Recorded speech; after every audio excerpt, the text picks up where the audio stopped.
why did you choose this course, and does the course meet your expectations?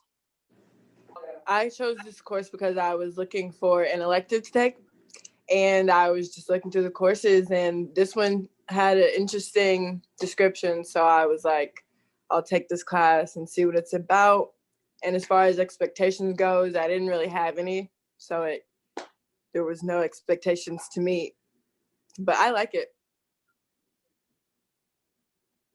Maya, how about you? Yeah, so I chose the class because I'm nearing the end of my college experience.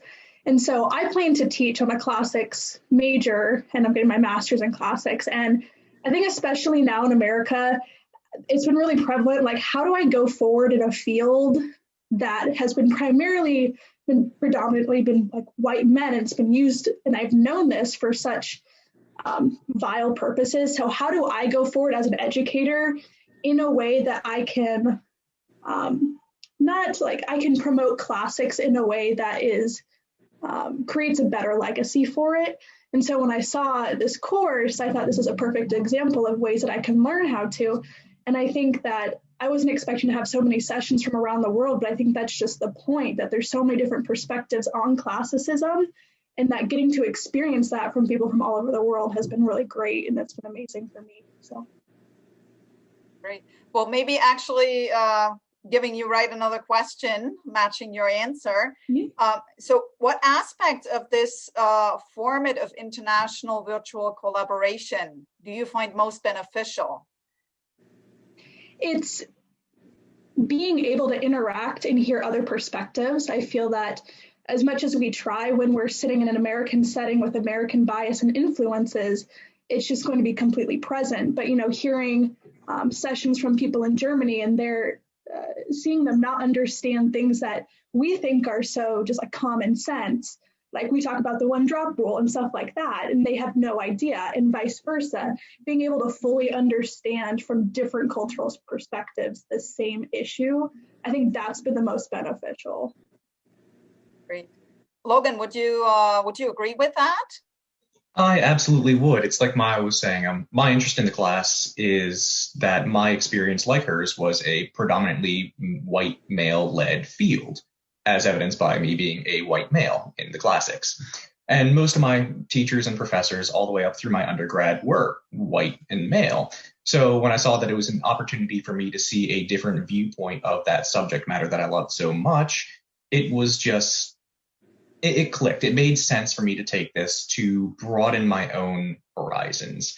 In my undergrad, I took a class on women and gender studies in classics. That was one of my favorite undergrad classes of all time. Now that I'm in my master's, I saw one on Black classicism. I'm like, that's something I know nothing about, and that's a crime that I know nothing about it. And this is rapidly becoming one of my favorite classes that I've taken in the master's thus far. And I know that every day over dinner with my girlfriend, I talk about what we did in this class. It's like, hey, did you know that the KKK originated from, a Greek fraternity style organization called the Ku Klux? I think it was Ku Klux Adelphos, the Circle Brotherhood. And it makes sense. I know Greek. I should know that Ku Klux is circle. I should know that's what Ku Klux came from. My entire life never clicked. So seeing that new perspective, having those different viewpoints, I feel is making me a more well-rounded classicist, as well as allowing me to be more sensitive to topics that others might have their own experiences with that I wouldn't want to use improperly. So you would also think that, or you may agree that the format of this this course, being international and being digitally connected, is actually an advantage that you have not experienced before? Absolutely it is. And again, piggybacking off of what Maya said, it really is the different viewpoints that people grew up with. What we grew up with here in America is going to be different. Like, my experience is different from Maya's. It's going to be different than Alyssa's. It's going to be different, but even more so from somebody who grew up in an entirely different culture with an entirely different education system. What we highlight in ours is going to be different. And I just revel in the fact that we have an opportunity to experience that together. Great. In addition to that, question to all of you, of course, do you feel this kind of course, I mean, it sort of grew in the, well, global situation that we're stuck in right now, and digital formats have experienced a push, if you want to call it that. Do you think more of that should be integral part of the curriculum? I think it should be.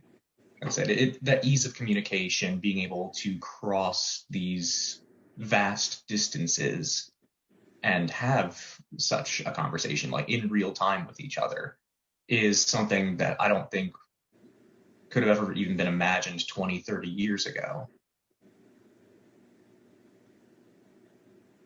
I would agree with that as well. I mean, I think Zoom, for better or for worse, for when it came out of, has just been a miraculous thing. I mean, like you said, it's just unprecedented that anyone could think that you could, share opinions at the same time across the world with so many different cultures. And I think that having that exposure is critical when we continue education, when we're trying to, sorry if there's, oh my goodness, apartment living.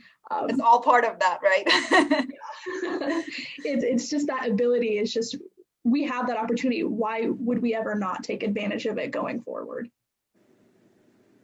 Lisa, do you also see that intercultural benefit? Yes, I agree. I think that it's so cool that we get to hear opinions from people all over the world, and it's probably my favorite part about the class.